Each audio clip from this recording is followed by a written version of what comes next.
Hello दोस्तों, नमस्कार। यह कहानी एक विधवा औरत की है। चलिए, समय को बर्बाद ना करते हुए हम कहानी को स्टार्ट करते हैं। दुनिया में बिना किसी कमाते पुरुष के जीवन बिताना कितना मुश्किल होता है, और खास करके किसी गृहिणी के लिए ये बात कुछ महीनों पहले ही विधवा हुई कमला से बेहतर कौन जान सकता था। कार एक्सीडेंट में पति की मृत्यु के बाद कमला पर तो जैसे दुखों का पहाड़ टूट पड़ा था। कमला की दो बेटियां थीं जिनका पालन पोषण और पढ़ाई की जिम्मेदारी अब पूरी तरह से उस पर आ चुकी थी।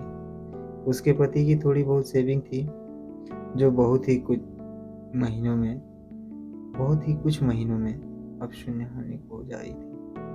भगवान जैसे उसकी बड़ी परीक्षा लेने पर तुला था, क्योंकि ले देकर उसके पास एक ही कमाई का जरिया था, जो थी उसकी गाय। अब वो भी बीमारी से मर चुकी थी। कमला को दिन रात बस यही चिंता सताने लगी कि अब आगे का गुजारा कैसे होगा, कैसे मैं अपने दोनों बच्चियों को खाना खिला पाऊंगी, और कैसे उनको कपड़े लत्ते दिला पाऊंगी या स्कूल भेज पाऊंगी। दिन रात की चिंता में कमला का चेहरा मुरझा रहा था, जो साफ साफ देखा जा सकता था। कमला के कई सारे पड़ोसी थे, मगर वह सिर्फ नाम के थे। किसी ने भी अपना पड़ोसी धर्म नहीं निभाया था। इनमें से एक पड़ोसी टीचर थे जो कमला की परिस्थिति से भली भांति वाकिफ थे। एक दिन इस टीचर ने कमला को अपने पास बुलाया और समझाया, देखो कमला, कुछ दिनों के लिए अगर मैं तुम्हारी मदद कर भी दूं, तब भी इससे तुम्हारा कोई भला ना हो पाएगा। अगर तुम्हें अपनी परिस्थिति बदलनी है तो तुम्हें खुद ही इसे बदलना पड़ेगा। कमला ने बड़ी निराशा भरी आवाज में पूछा, भला मैं क्या कर सकती हूँ?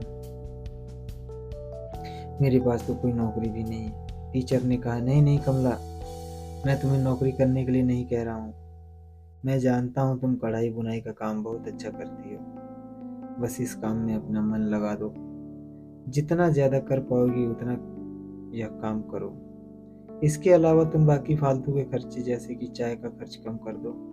इसकी बजाय तुम दलिए का पानी उबाल कर पी सकते हो। इसमें चाय से होने वाले नुकसान से भी बच पाओगे, और दलिया का पानी जो सेहत के लिए अच्छा होता है, ये तुम्हें और कई बीमारियों से बचाएगा। और इस तरह से तुम थोड़ा थोड़ा पैसा बचा कर अपने लिए फिर से एक गाय खरीद सकती हो और अपनी रुकी हुई जीवन की गाड़ी को आगे बढ़ा सकती हो। कमला को इस भले शिक्षक की बात में कुछ दम लगा। उसने वैसे ही किया जैसे उस टीचर ने कहा, उससे करने के लिए कहा था। देखते ही देखते एक साल बीत गया। साल के अंत में कमला के पास इतने पैसे बच गए कि वह एक गाय खरीद सके। दोस्तों, इस कहानी से यह सीख मिलती है कि दोस्तों, जिंदगी में सुख दुख उतराव चढ़ाव अपना बहुत ही सहज बात है। सुख आने पर हमें होश में रहना चाहिए, और दुख आने पर हमें अपने आप को संभालते हुए उससे निकलने का रास्ता ढूंढना चाहिए। बस इसी तरह जीवन आगे बढ़ता है। आशा है कि आपको यह कहानी पसंद आई होगी। आपको ऐसे ही इंटरेस्टिंग कहानियाँ पढ़ने के लिए हमारे चैनल को सब्सक्राइब करें, वीडियो को लाइक करें और कमेंट करें।